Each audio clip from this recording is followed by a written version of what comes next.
Nathan Hattin as our guest speaker. This is the sixth webinar in our webinar series. Let me introduce Nathan. Nathan is currently working in the Netherlands as an associate professor at Han University of Applied Sciences in the Occupation and Health Research Group. He also works as physiotherapy in the private clinical practice. I think it's very good that he has this mixed profile in which he does research, he teaches, and also see patients. Nathan is the vice president of the iFund and belongs also to other associations of healthcare professionals in the United Kingdom, Netherlands, etc. And he also pertains to the Mind and Movement Special Interest Group of the International Association for the Study of Pain. He is also a commissioner of the Lancet Global Health Commission on People-Centered Care for universal health coverage.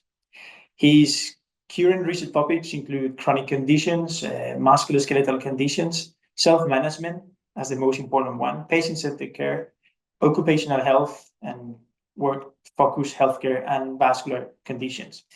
He has published over 50 peer-reviewed articles, and many of these articles have significantly influenced musculoskeletal practice. He has also several lectures and talks in congresses that are available in YouTube. I recommend you to go through them.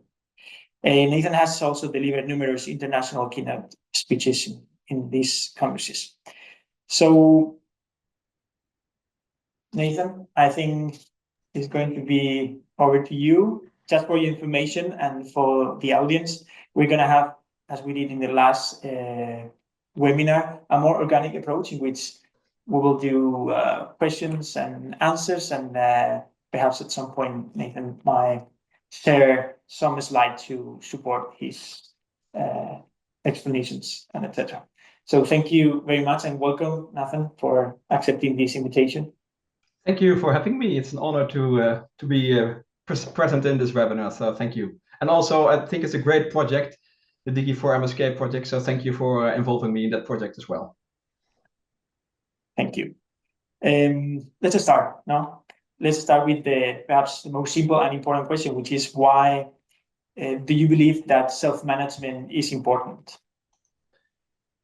Yes, indeed. I think that is a very easy question, but I do believe that the answer might not be that easy and might be a little bit more complicated.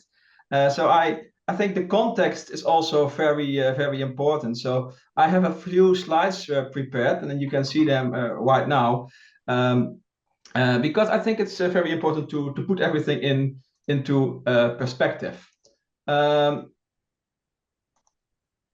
So I can't see my screen right now. So important is that when we talk about musculoskeletal conditions, we know that they can reduce pain and reduce function. They can have a multifactorial origin, and we talk about that, I think, also tonight about the biopsychosocial approach, of course.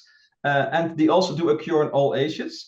So it's not only the older people who have these kind of conditions, it's also younger people, and especially also the middle-aged people in working age.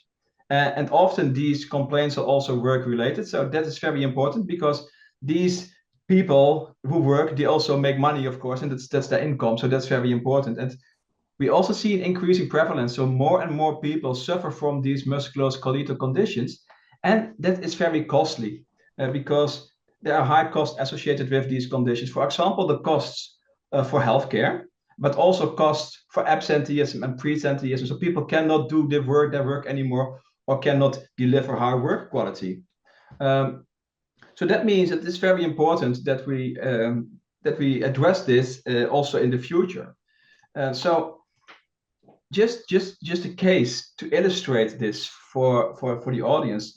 So imagine that you are 40 years old and that you have had episodic low back pain since your 20s. So you have 20 years of episodic low back pain.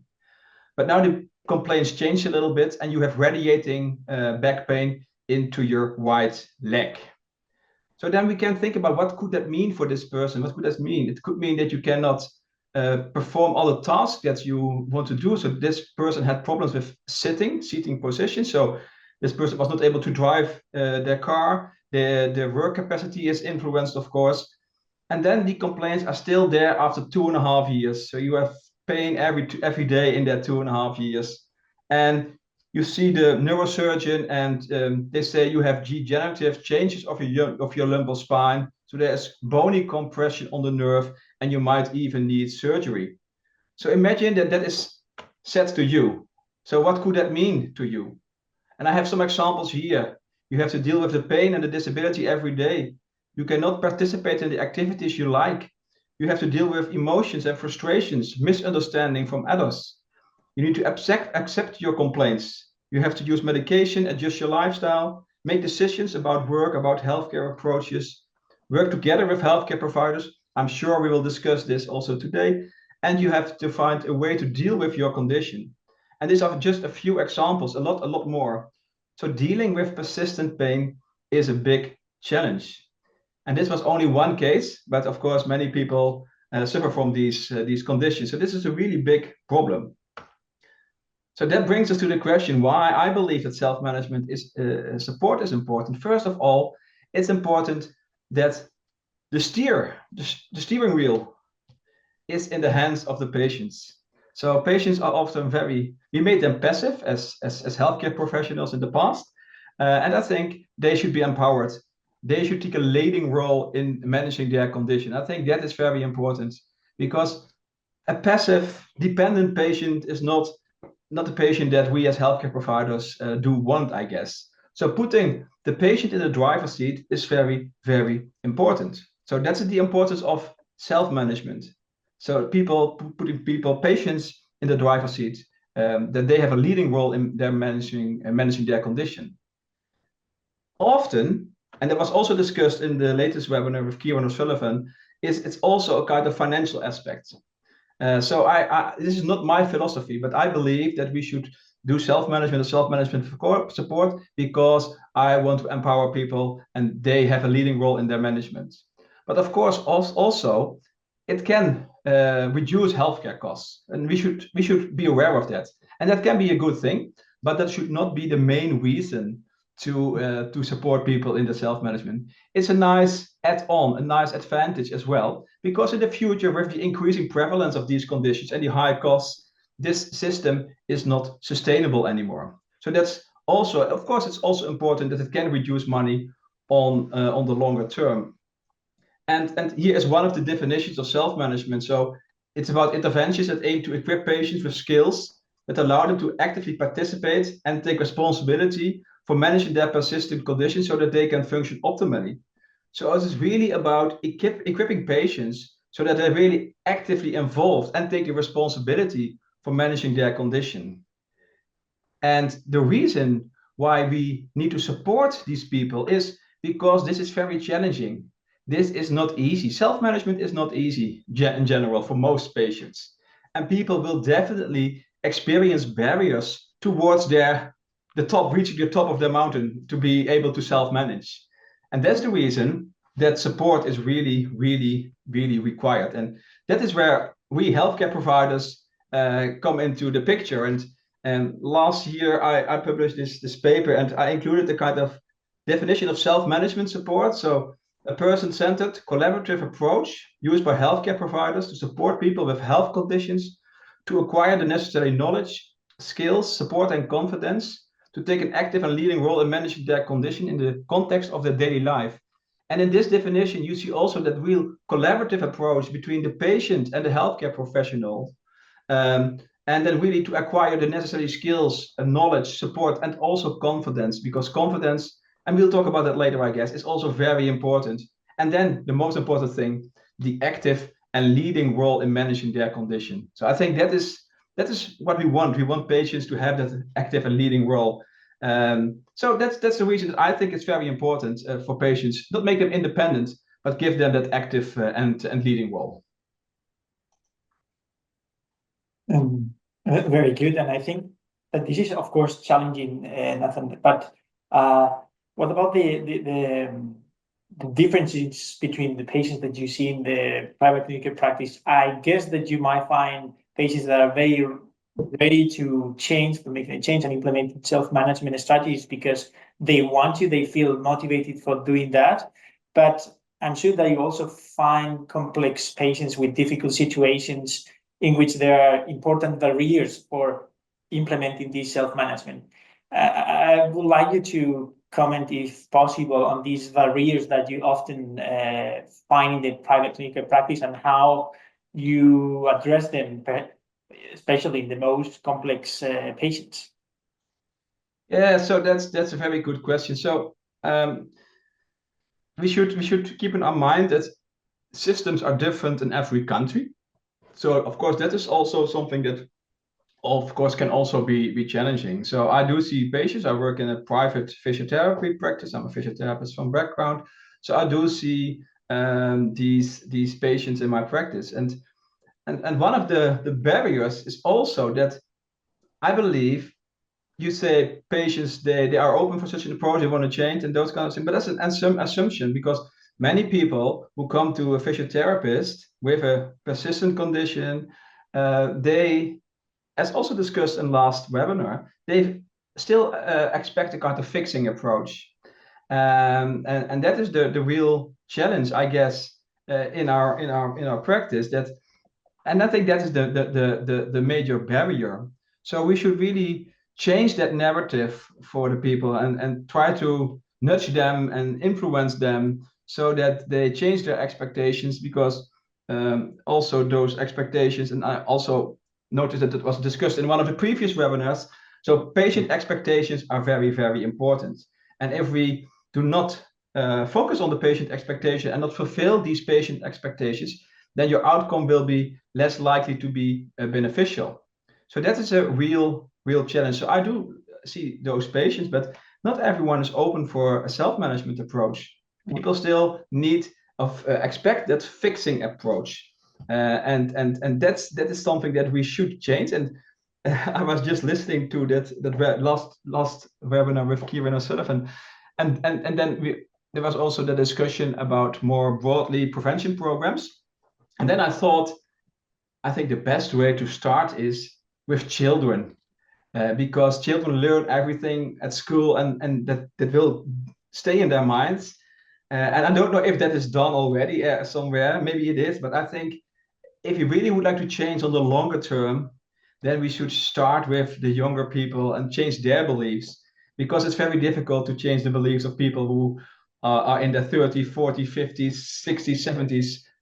Patient-wise, but also for clinicians, it's very difficult to change.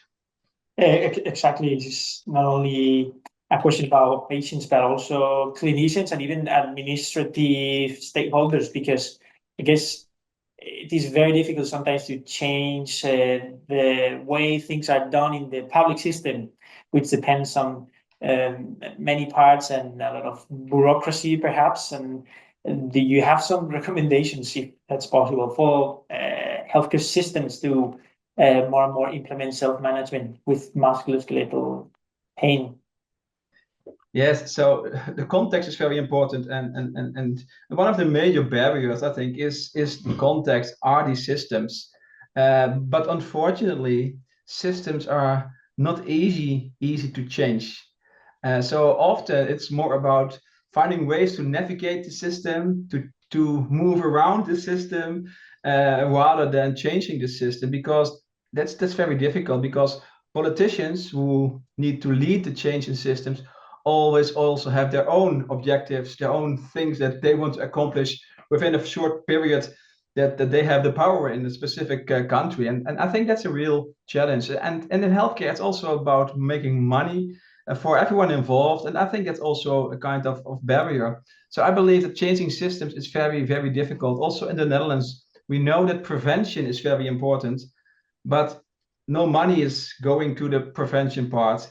It's only about fixing people, curative healthcare, but prevention is very important. And also with regard to self-management, I think it was last week I was in Oslo presenting, and then I also said to the audience, imagine that we would be able to give a kind of self-management course to everyone, all the people, before they even get physical or mental problems, so that they already have these important skills. And then when they eventually got the disease, they already know how to manage it because they already have possesses these self-management skills. That would save a lot of money, I guess, but that's not the case. There's no money for prevention, so we are always too late, and changing systems is very, very difficult, even in physiotherapy, because in my practice also we have that our sessions in the Netherlands take about 30 minutes, and it's very difficult to do a good coaching and to use a self-management approach in short sessions, 30-minute sessions, and then a limited number of sessions. So that's always a challenge. So you should navigate the system and make a combination maybe of group activities and individual sessions. You can combine these sessions for a longer session, and those you can maybe also use some digital innovations, those kind of things. But changing the system is very difficult. And going back to patients, I guess, correct me if I'm wrong, but I guess that it is crucial in the public system that patients don't perceive that the system wants to get rid of them to save costs, no? That it is very important that patients with musculoskeletal pain that are about to implement self-management, that they perceive that it is good for them, and that it's not a matter, an issue of saving money, no? I guess that it is important that the clinician explain to them why self-management is relevant and good for the health. Yeah, so definitely. So it's not it's the best treatment approach, self-management, Yeah. and it's not always anticipated like that because people think I need surgery. So you should really explain to patients why it is important, and I think patients are open for that because if they have persistent complaints or exacerbations, they know that they have their complaints so now and then, and that it will come back. And then they also, of course, they might feel a little bit frustrated and those kind of things, emotional. And when you can put them in the lead and give them the steering wheel, put them on the front, on the driver's seat, I think patients will value that because then they can experience the beneficial effects of having these skills to self-manage. But the change from a passive patient expecting a cure and a fixed approach to a patient who is really valuing a self-management approach, that's the real challenge. And that's why then we need to have that conversation with our patients, explaining the benefits and also offer the options, because we should not, it is not mandatory. So if they are really not open for a self-management approach, eventually, of course, we can work with them. But if they're really not open, we should accept that. Because if we just make it mandatory for them and they have other expectations, of course, they will withdraw, they will not be happy. So that's also not a good thing, of course. But I don't know if you have this experience or not, but at least in my case, I have this experience with patients that when they have visited several healthcare professionals and they have been in pain for many years, many of them are kind of experts and they know the different specialties, different healthcare professionals, what they offer, the several explanations they have received. And I often find that these patients are very sensitive to quality explanations and to a mindful clinician that explains the whys of a certain proposal or treatment proposal. No? I don't know if you often find these with complex patients, that they're more open to high quality treatments, despite it is a bit uncommon, such as unfortunately is the case for self-management in some cases. Yeah, but also think about that those patients always often have a long journey behind them. So they tried all those kind of things. So they are open for new approaches because they would like to have a way to manage their complaints. But on the other hand, and I will show you this slide. Here I've listed some of the barriers and facilitators, and this is for including a biopsychosocial approach, but this is also applicable on a self-management approach. So we know that knowledge, skills, and attitudes from the therapist, of course, can be a barrier, but also from the patient. If the patient does not know that a self-management approach can be beneficial, if they are not open for that, of course, it's also a barrier. Then we also see the environmental context and resources. We talked about that. If there is no time, if there is no money, it's very challenging to implement such approach. And then we also have role clarity. So is this our role, as for me as a physiotherapist, for example? And then we have the confidence, because many physiotherapists and other healthcare professionals do not really competent and confident in including a biopsychosocial approach or providing self-management support.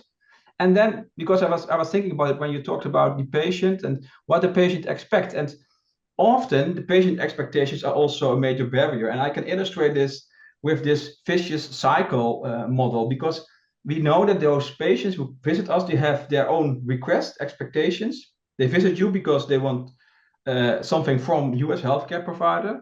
And we also know that these requests and expectations are often based on experiences, their own experiences in the past. So they went to other healthcare professionals in the past, and on common beliefs in society. And we know these common beliefs are often not that accurate.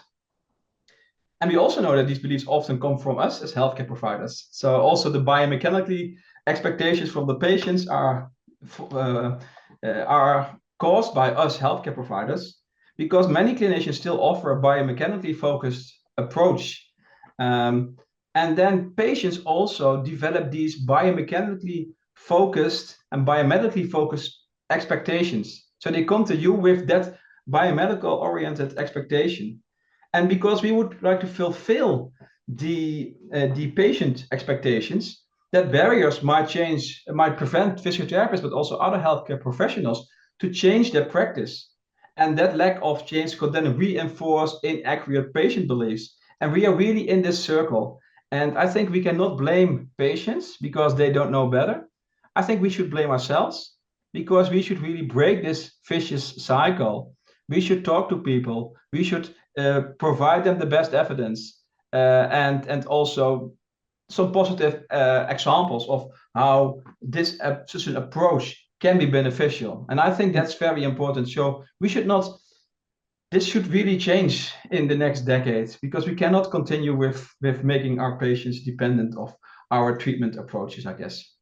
Yeah, because it is not the best approach, as you have said, and also because it is not sustainable to No, definitely not. Self-management, according to what is happening with the population and more aging population. So I would like you to make one exercise. Imagine that some people in the audience have been trained as physiotherapists or healthcare professionals or people who are related with musculoskeletal disorders. Imagine that some of them have been trained mainly on a pure biomedical model, and they think that what they are listening through these webinars, they think that the material is good and they want to implement self-management. Now, how can we support them, and how can they start by learning more about self-management, or where they can get support for that, and etc. Mm-hmm.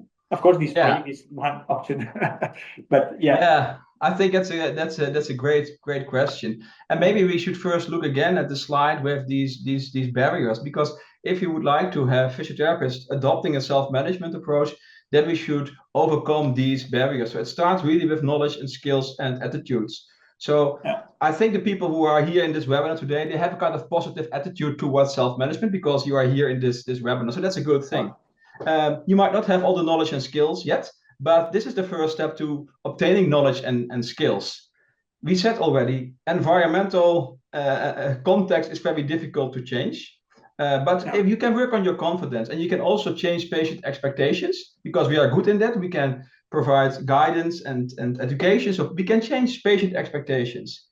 And then I think it's really about the competency. So it's really about the knowledge and skills and attitude. So of course, there is a lot of literature about this topic, and also we wrote some articles about this. And maybe we should look at this article that we wrote a few years ago, in which we have this kind of framework for person-centered care, which also includes a self-management approach. And I think these kind of frameworks are very helpful for clinicians to at least start with incorporating such an approach into their clinical practice. Because you need a kind of guidance, it's something that makes it easy for you to understand. And I believe when you look at this framework that we have developed, it's in light blue, you see a biopsychosocial understanding of the person's experience. So I think that's very clear. Have that biopsychosocial perspective. It's not only about the bio is also very important. also was discussed, of course, with Kieran, do a proper physical examination. So the bio is important, but do not neglect the social and psychological aspects. So that I think people know that. Then the communication is very, very important, because you build that connection with good communication. And then the supported self-management part is very important. And then the therapeutic relationship is really the most important thing, because that makes it all. And then in this framework, we have 3 phases, and we have an identification and goal setting phase, which is very important, because we should work from the patient's goals. It's not the healthcare provider, and often that is still how it works. The healthcare provider sets the goals for the patient, but we should use shared decision making to make sure that we really address the patient's goals, and then we can coach to self-management, and then often we focus as physiotherapists on very specific topics. So the specific knowledge, skills, and tools, and we are good at that as physiotherapists, but also maybe as other healthcare providers. But we neglect the general self-management skills, and I think we can talk about that as well in a few minutes. But those meaningful connections, those are very, very important. And then we can really provide self-management support. You need to know what that is. It's about compassionate, patient-centered care, and we involve also the whole care team. We focus on prevention and also on care management, and definitely involve the patient in the goal setting process.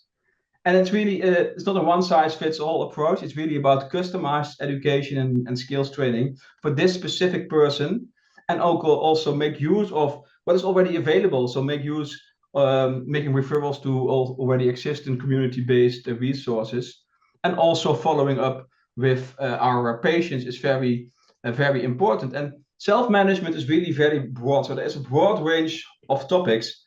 But what I do believe is very important is that we integrate it in our routine healthcare, so that we don't only have those self-management programs, but we as physiotherapists, as doctors, as occupational health therapists, everyone, we should really integrate that in our regular healthcare approach, because that is very important. And also our mindset, I believe our mindset is also very important. So all healthcare providers should use such an approach. But in every patient, I believe you can always use such an approach in all cases. And then I even dare to say that we should not only use this approach in people with persistent conditions, but also when people have acute or subacute conditions, because these self-management skills are also important for people with acute or subacute conditions. Moreover, if a person with low back pain comes to you as a healthcare provider, and you try to do the fixing approach, you don't know if this particular patient will eventually develop persistent complaints. So if you did the fixing approach at the first time, they also expect it the next time and the next time. You're conditioning the patient. So start with incorporating that self-management approach immediately. And of course, you can also use some passive treatment approaches, but incorporate that in the big picture of a self-management approach. So that mindset, that's the first thing you should have. And of course, then you can start working on making obtaining better skills, because the interesting thing is that we did some research, and also in other countries some research was conducted about how physiotherapists look at self-management, and they all think it's very important. But we also found that they had the lack of knowledge and skills, and also, for example, they focus primarily on education and exercise, and that's of course very important, but that's not the whole story. And also they focus mainly on the physical and biomechanical factors. And they had barriers. So I think we can do a better job, but we need to change our attitudes, and definitely we need to change our add on to our knowledge and skills as, for example, physiotherapists. Yeah, I think you have just said 2 very powerful ideas, such as self-management. It's important to implement it since the beginning in the acute phase, because I also think that perhaps if you follow that approach, it is easier to train certain skills on patients when they have not become complex yet, no? If they have something more simple, such as acute tendinopathy or an ankle sprain, something that hasn't become a very complex problem, it's perhaps a very good opportunity to develop certain skills. And I would like to ask you now, what are we have talked about the skills in the therapists or the clinicians, but what about the skills in patients? What are the most important skills you think we should try to develop in patients? It is about how to relate with information online regarding musculoskeletal health. It is more about taking decisions, or what are the most important skills for patients, do you think? Yes, of course. I don't know that exactly because I don't know all patients, of course. But I do think when we look at the biopsychosocial model, and you see that here with some extensions from Karim Mescuto from Brazil, this is what is important to address when we manage and we coach people with musculoskeletal pain conditions. So that means that it's all about the biological, but also about the psychological and the social aspects, and even some extensions. And in this model, you can see them here in orange. So people should be able, for example, when you look at the social, work, family, relationship, we can also support people in managing these kind of important topics. And that's the reason that you need some knowledge and some skills. And of course, some digital skills are also very important because, and we can see that right here, this is we call it the self-management identification tool, which was included in our article about the framework. And maybe we can have a look at the different aspects of this, because in green, these are the problem-solving skills. So these are the general self-management skills. So obtaining support, working together, goal setting, action planning, monitoring changes, self-tailoring, making decisions, and using resources. And these skills are often neglected by healthcare professionals when we work with people with persistent conditions. We then focus on all these also important specific topics. We give them advice on those kind of topics, and these are very important, and we are good as physiotherapists. We are also good in addressing these topics, but we neglect these topics. So how can people obtain support from their environment, from their employer?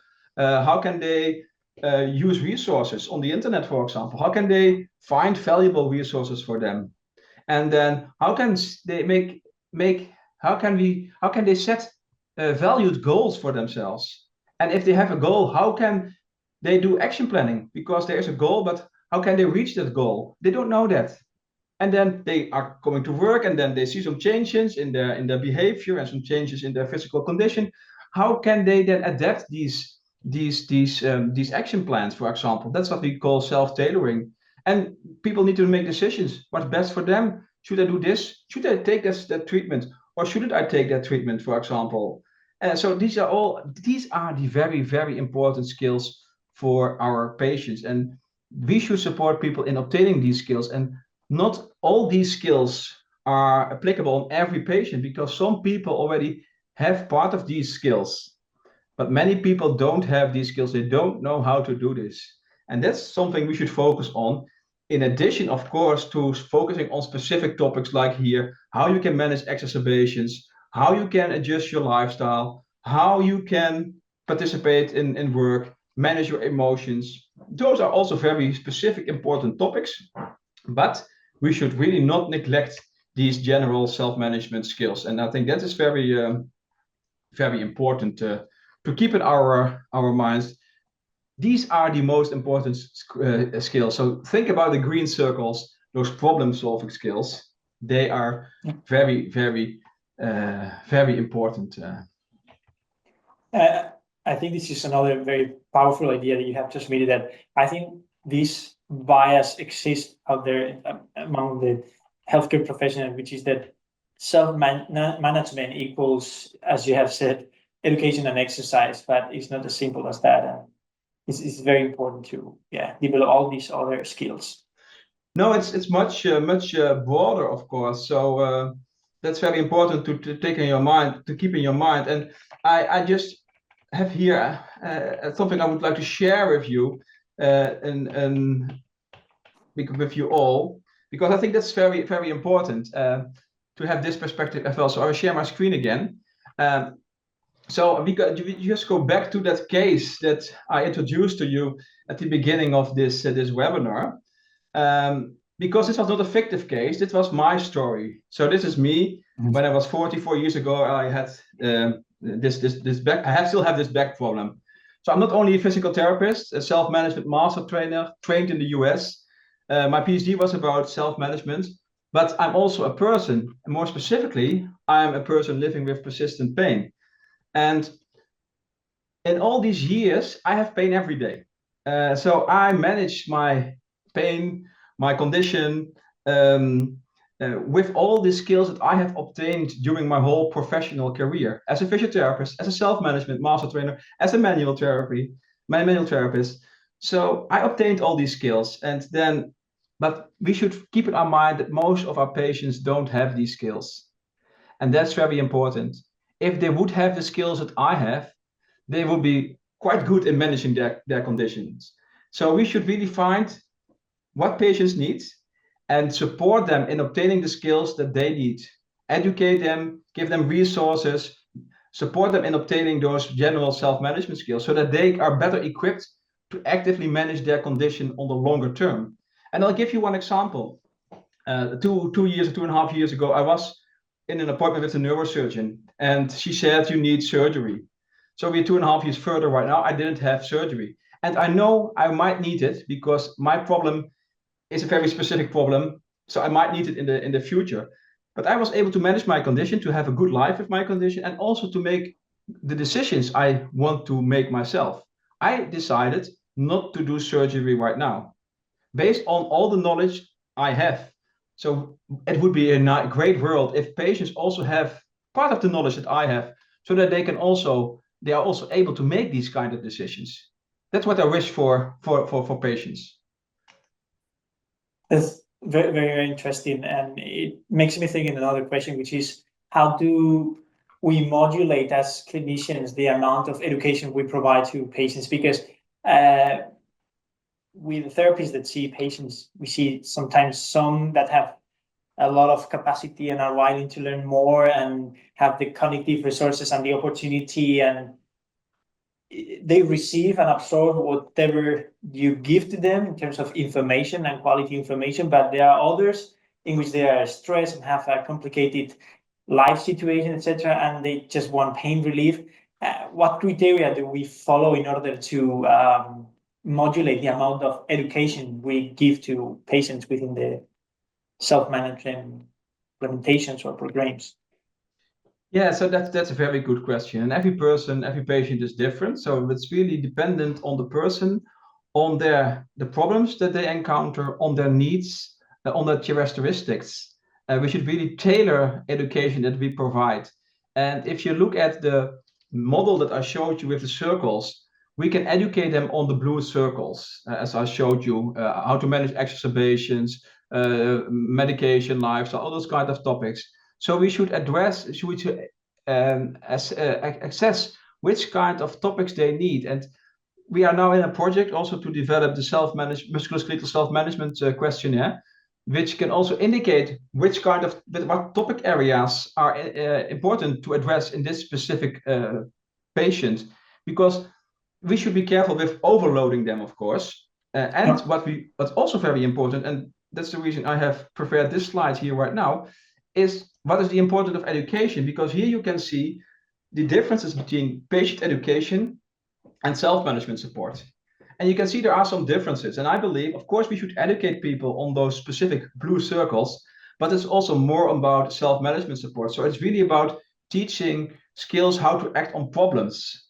So we teach skills for a person with low back pain. They can reuse these skills when they have elbow pain. And when they got diabetes, they can also reuse these skills, general skills. The problems covered are identified by the patient. So it's not focused on the widespread common problems that people with a disease encounter. It's also, as I said before, it's about the green circles, about problem-solving skills that are general to the consequences of chronic conditions in general. Problem-solving, using resources, obtaining support, those skills are very important. And we should focus on that and not only on this disease-specific information and skills, which is always used in patient education. And then self-management is based on the theory that greater patient confidence in their capacity to make life improving changes yield better clinical outcome. So it's really the goal is to increase self-efficacy and improve clinical outcomes and not compliance, while compliance is a goal in patient education.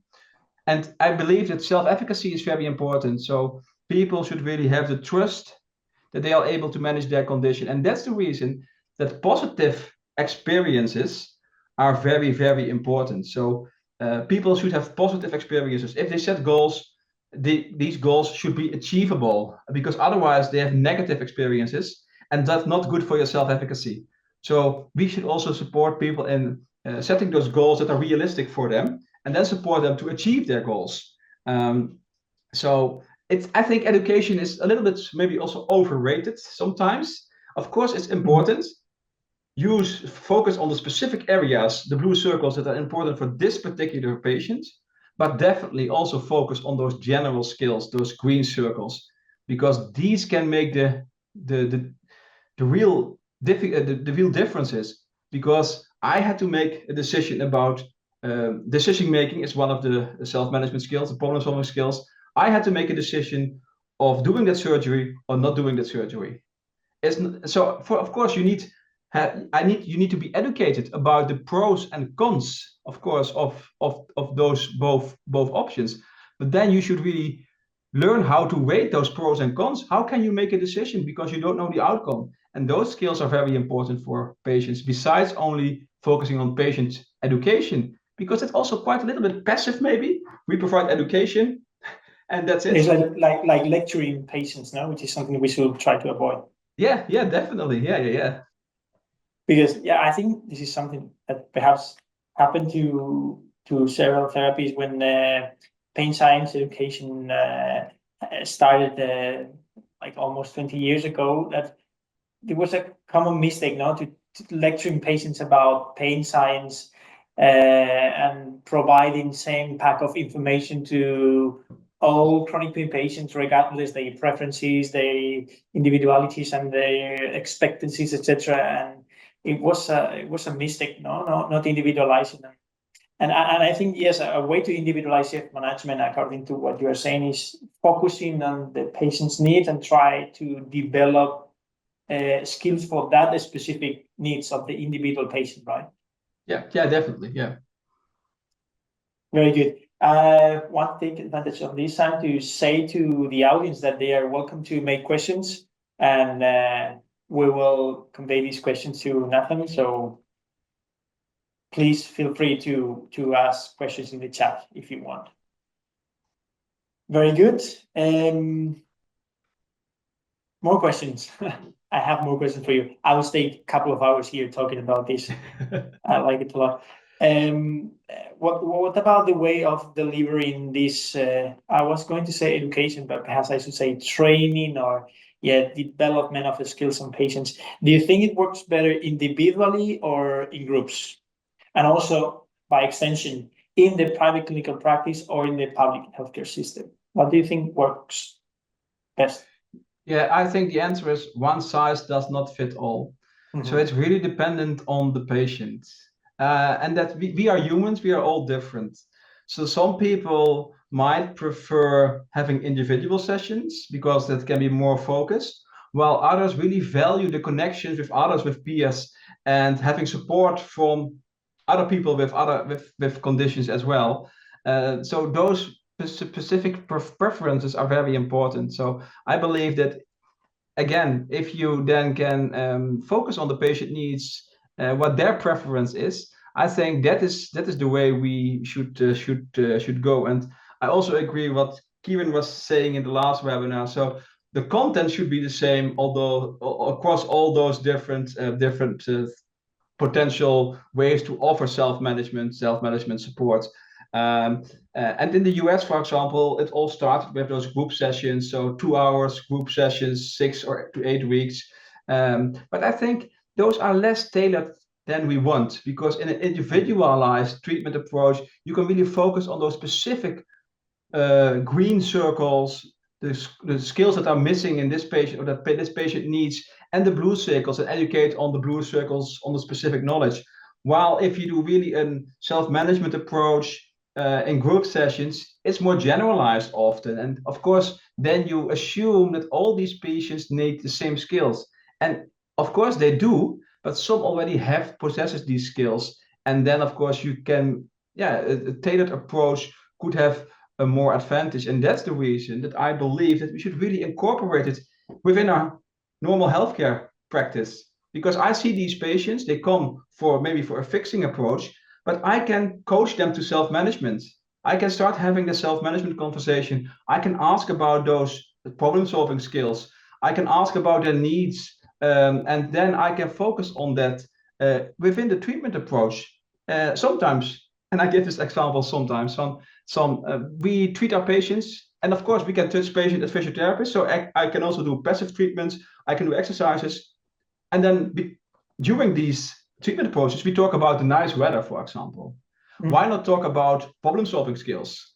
Because we have this time with our patients and we can make better use of the time. Of course, we should also talk about the small talk, but also we can make advantage of the time that we spend with our patients and get some benefits out of that. So and it's really very individual. And the same is also, for example, between private practice, public systems. So in the Netherlands, it's kind of specific situations because I think not many people are seen in the public system. Only people are seen after surgery, then a few times in the public system, and then they go to the private system in the Netherlands. So we don't have those two systems in our country. So it's and also with regard to digital advancements, some people really like that, and we should use them for them. I developed online self-management programs, and people are really using them. But others, they don't have the skills, they find it difficult, and they prefer just talking to a therapist or in a group with people. So it's really about patient preferences, and that's very important. Yeah, and I guess there are also cultural differences. But I recently read a paper published in Musculoskeletal Science of Practice. It was based on a survey in Canada, in which I think the results indicated that people are changing and people are demanding more and more active approaches as compared to some years ago, in which perhaps most people, when it came to pain, tended to prefer passive treatments. Now I think that the situation is changing, and more and more people demand to be to do things actively by themselves rather than just laying down on a bed or receiving passive modalities or surgery or whatever. I think there's hope, and I think we are in the good line now. Don't you think? Yes, definitely. But as you also said before, I think that everyone is different, but also you can see this in this model right here, that there are also cultural differences. So if we provide self-management support, we should also take into account different cultures. So we should really focus on the biopsychosocial approach, but culture is very, very important. And then that is different in every country. Someone in Africa has different needs, different approaches, different beliefs compared to someone in Europe, and also between countries, you see major differences, especially when we talk about life goals, social functioning, economic functioning, emotional function, and spiritual functioning. This is sometimes emotions are shown in some countries, while in others you don't show them.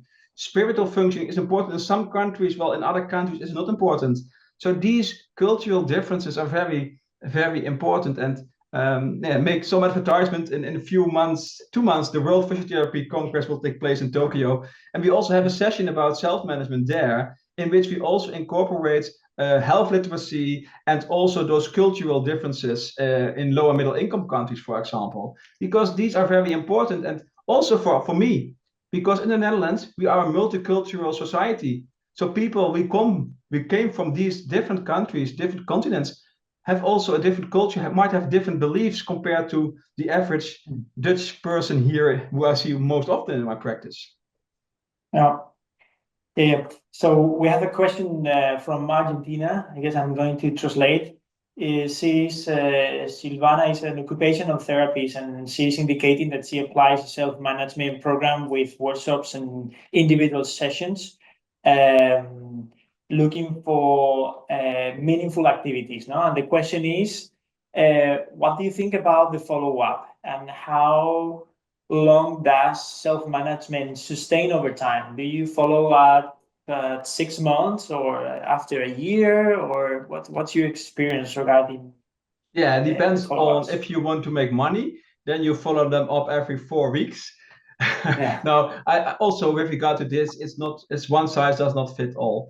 So also with regard of delivery, so some people might need an appointment after 6 weeks, after 3 months, after 9 months, for example. While others you can just give them a phone call or just an email, and others you can also put them in charge. So make sure you will definitely have some exacerbation again because that's normal in this case. So if you need support, if you have those skills but they are not sufficient in a particular at a particular moment, then come back to me, contact me, because they are in charge. So those set moments sometimes can be beneficial for some people, but others might better have a more flexible approach, that they approach you in case you they need some support again, and then they are really in charge.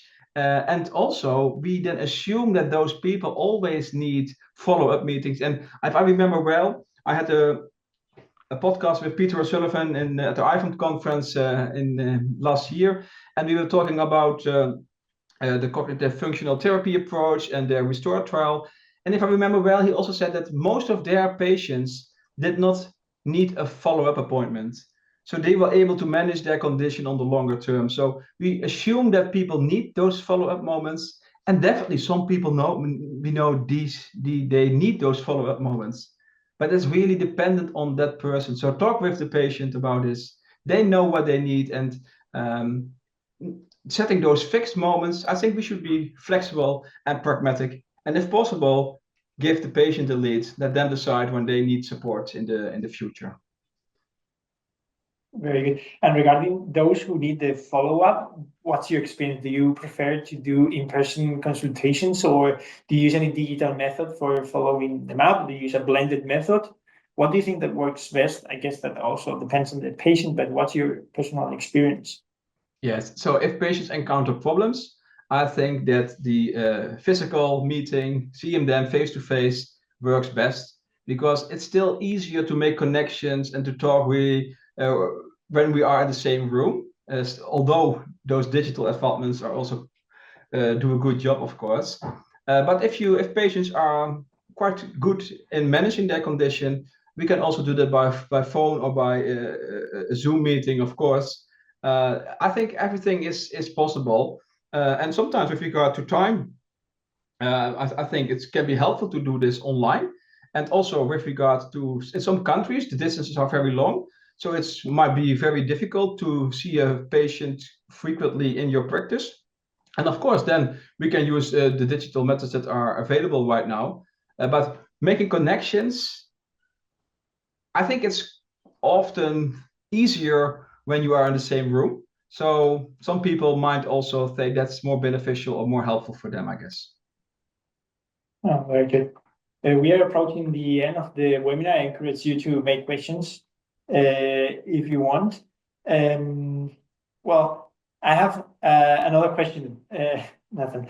What about the amount of supervision you do? Because do you classify patients or do you split patients by those who need high supervision during the implementation of self-management and those who need very few resources for success, or to just individualize every single management on each patient? What do you do?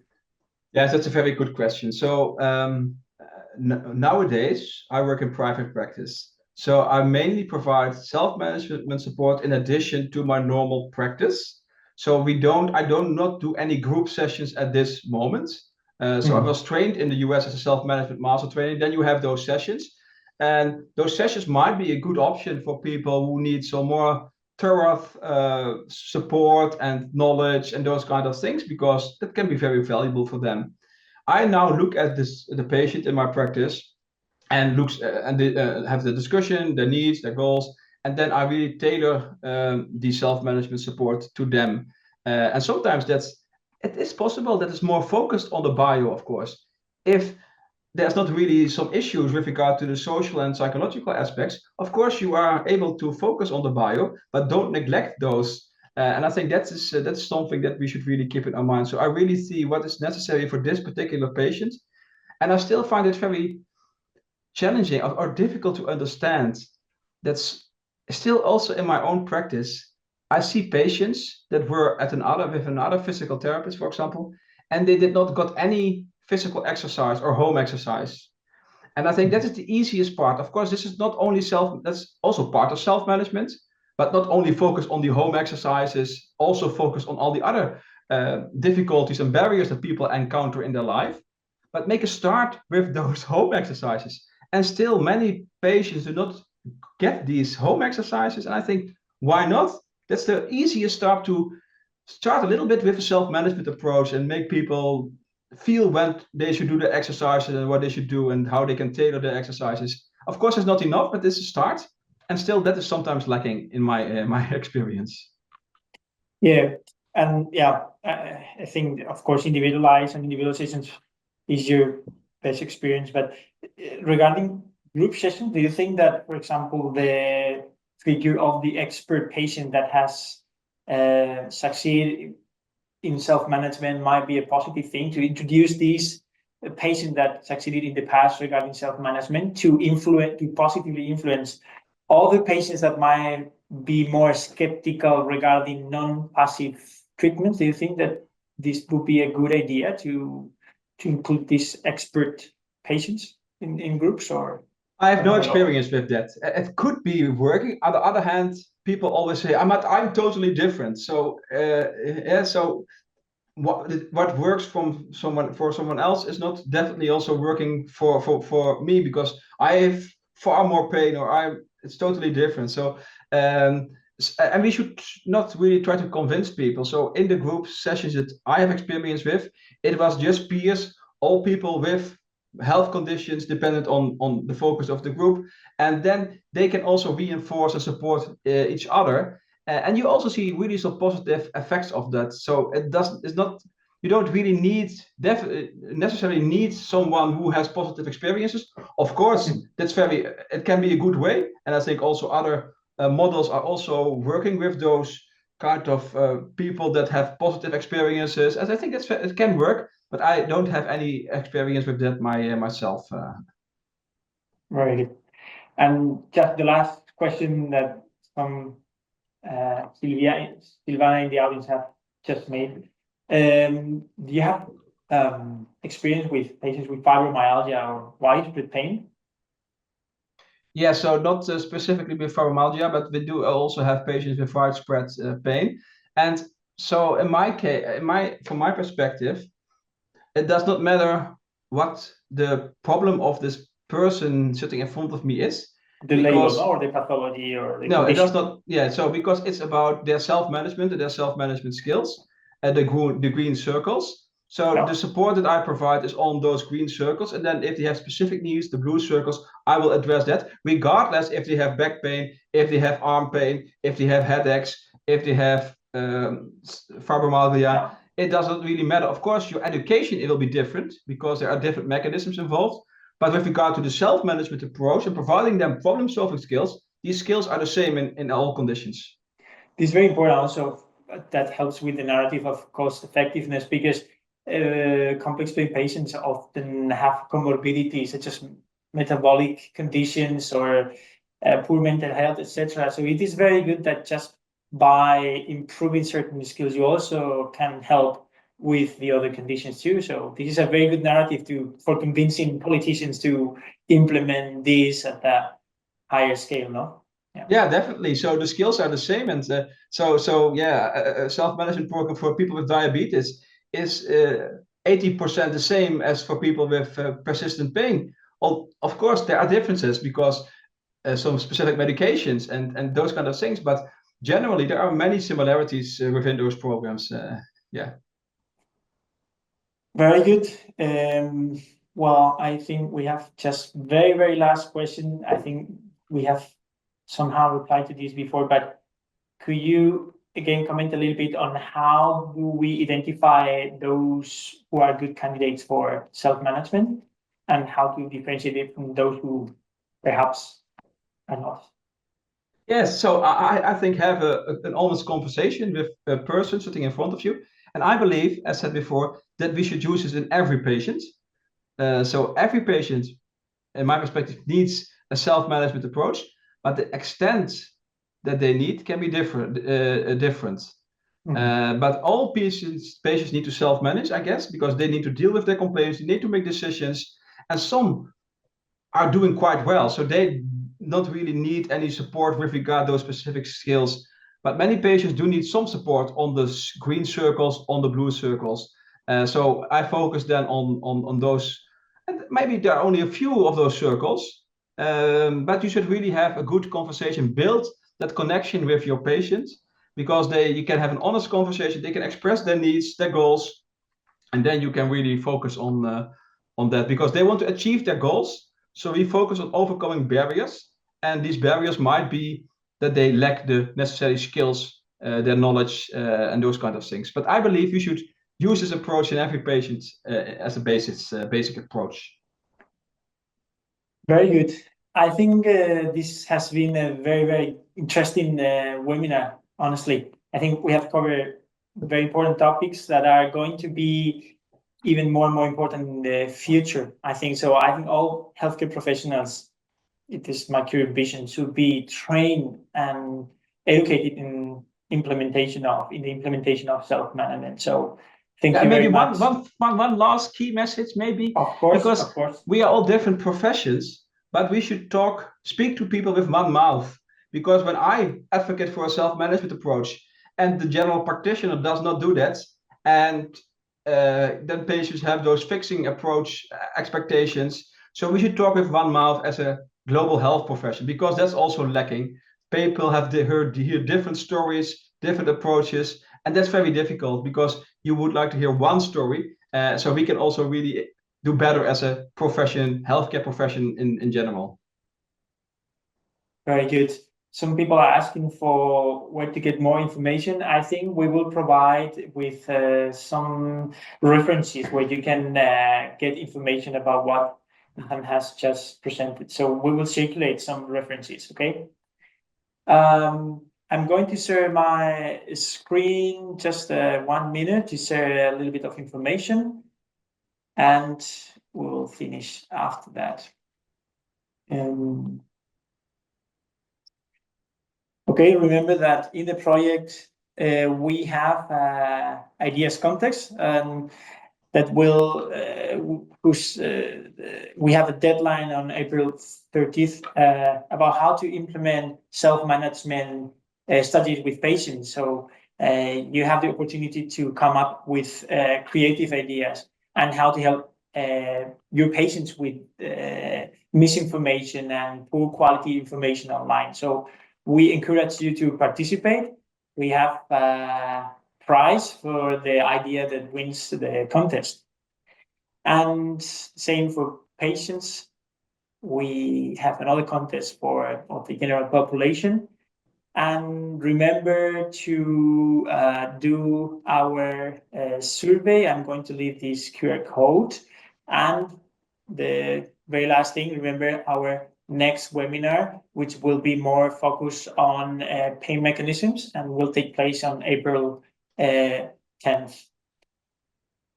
As I said, I'm going to leave this QR code for a couple of minutes more. I want to thank the audience. Thank you very much for attending this very interesting webinar. And of course, Nathan, for your participation, very, very valuable. We have other collaborations that we are very glad that we can count on you for these activities in the project. Thank you very much for having accepted. Thank you for having me. It was great to present and to have the discussion tonight. Very good. See you.